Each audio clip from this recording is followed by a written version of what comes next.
धन्यवाद आपका। सामने उपस्थित मेरे गुरुदेव डॉक्टर एच.एस. रावत जी और अनिल वैश्य जी और बाकी सभी जितने भी विद्वान हैं यहाँ पर आए हुए दूर से विद्वान विदुषी सभी का हार्दिक स्वागत करती हूँ। और इस प्रोग्राम का जो आयोजन किया है मीता जानी जी ने, जिन्होंने एक सब्जेक्ट दिया था हमें बोलने के लिए कि रिलेशनशिप और संतान, इन सब को लेकर हम किस तरीके से आजकल हम सभी के पास क्वेश्चंस आते हैं। आप सभी विद्वान हैं और सबके पास ये क्वेश्चन सुनने को आपको बहुत मिला होगा। कुंडली मिलान के बाद भी रिश्ते टूटते हैं और संबंध टिकाऊ नहीं रह रहे आजकल। क्या ये कुंडलियों में दिखता है? आप लोग 36 गुण, 28 गुण, 32 गुण मिला देते हैं, उसके बाद खुद देखते होंगे वही क्लाइंट अपने बच्चों की परेशानी लेकर या बच्चे स्वयं कि आपने तो हमारे गुण मिलाए थे, फिर हमारे साथ ऐसा क्यों हुआ? नाराज नहीं होते? क्या ये सभी आप लोगों के सामने ये बातें बार बार आती होंगी जो लोग प्रैक्टिस कर रहे हैं, और हम लोग उनको ये बताने की कोशिश करते हैं कि किस तरीके से आपकी कुंडली के अंदर ये योग चला। जहां अभी सुबह आपने सुना गोचर को अहमियत बहुत दी जाती है और कुंडली का जो स्टेटस है वो देखा जाता है।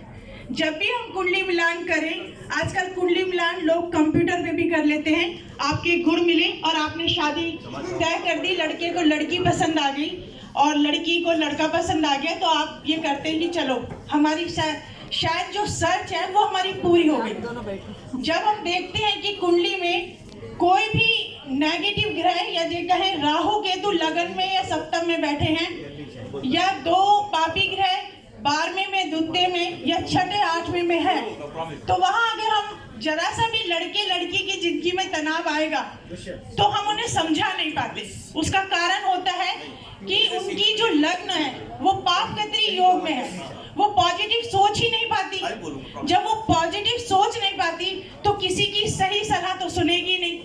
आज लड़की और लड़के एक बराबर पढ़ाई कर रहे हैं और वो दोनों कैरियर की तरफ जाते हैं कि हमें कैरियर ज्यादा अहमियत रखते हैं, जहां बच्चे बंधन नहीं बनते, क्योंकि बच्चा करने में ही वो 2-3 साल लगा देते हैं। तो एक वजह थी कि जो पहले रुक जाता था, जो क्वेश्चन आप सब सुनते थे कि पहले तो ऐसा नहीं होता था, आज रिश्ते टूटते हैं।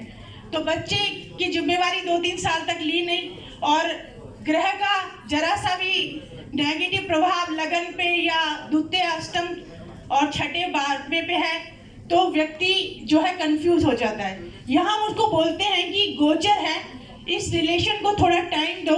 अगर शनि आया तो 2.5 साल तक तो आपको परेशान करेगा ही करेगा, और शनि की 7.5 लग गई तो लंबा होता है। तो यहाँ कुंडली मिलान के वक्त हम कहते हैं कि लड़के लड़की पर दोनों पे ही शनि की 7.5 ना चल रही हो, क्योंकि अगर एक पेशेंस रखना चाहता है तो दूसरा रखता ही नहीं है।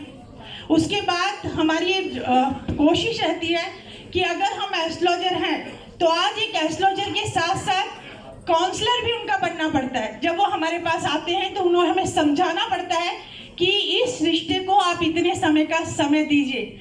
18 महीने के लिए अगर राहु लगन में आया है तो तनाव होगा। यह मैं आपको उदाहरण बहुत नजदीक से देना चाहूंगी। 15 साल पहले इस तरीके की घटना घटी, शादी हुई, रिश्ता हो गया, उसके बाद लड़की और लड़के दोनों जॉब करते थे और दोनों को तनाव महसूस हुआ। जैसे ही वो कुंडली मेरे पास आई, देखा कि लड़की की कुंडली के अंदर जिस दिन शादी हुई और राशि परिवर्तन में राहु लगन में आया और केतु सप्तम में आया, दोनों की अपनी समझ से शादी हो रही थी और घर की मर्जी से शादी हो रही थी, पर तनाव शुरू। लड़की ने से ये कहा गया कि तुम अपने घर जाओ, और वो घर 2-4 दिन के लिए आई। लड़के ने पीछे से डिवोर्स के पेपर साइन करके भिजवा दिए। अब वो कुंडली जब मेरे पास आई तो लड़के की कुंडली में तलाक योग नहीं था, पर स्थिति जो आज कहते हैं सास के साथ बनाइए या आप अपने परिवार के साथ बनाइए, तो उनके उस तरफ ग्रह राहु केतु वहां चल रहे थे कि वहां से फीडिंग गलत थी। तो मैंने कहा थोड़ा वेट करना, अगर ये डिवोर्स केस है भी तो इसको थोड़ा लंबा खींचो। और लंबा खींचते खींचते 18 महीने मैंने उनको टाइम दिया था और 18 महीने वो खींचा। लड़की आखिरकार टूट गई। उसने कहा कि भाई मैम ऐसे बोल रही होंगी आप, अब तो कुछ नहीं हो रहा। पर लास्ट हियरिंग पे जज ने कहा कि दोनों आप एक रूम में बैठिए और आप लास्ट जजमेंट आप लोगों की थोड़ी सी आप जो बात करना चाहते हैं वो कर लीजिए। लड़की ने कहा जो आप करना चाहते हैं वो करें। मैंने पूरी कोशिश कर ली कि रिश्ता ना टूटे। 18 महीने जो भी था, बस ये कहा था मैंने कि लड़के लड़की एक दूसरे को एलिगेशन ना लगाए, क्योंकि ये बातें बदली नहीं जाती। और जो वकील ये कह देता है जैसे रिश्ता होता है कि आप ना उसको ये एलिगेशन लगा दो, ये लगा दो, तो शायद मजबूरी होगी। तलाक नहीं चाहते तो आपकी ये काउंसलिंग काम करनी चाहिए कि आप अपना सलाहकार श्री कृष्ण को चुन रहे हैं या शकुनी को।